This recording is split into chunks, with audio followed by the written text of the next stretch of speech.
How to change language in Amazon Prime Video.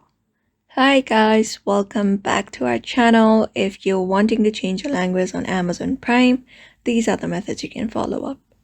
So for that, you can head over to primevideo.com or open up Amazon Prime in any of your devices. Once you open it up, you should be logged in. So all you need to do is tap on your profile at the top right corner, this one right here, tap on it.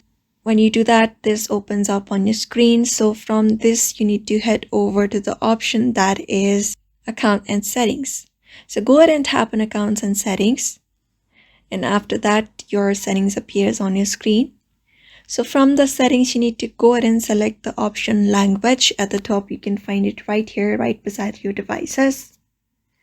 Tap on it, and when tapped, you will be given different languages. So you can just go ahead and select up the language that you want to switch up to. After that, click on save and your changes should be saved.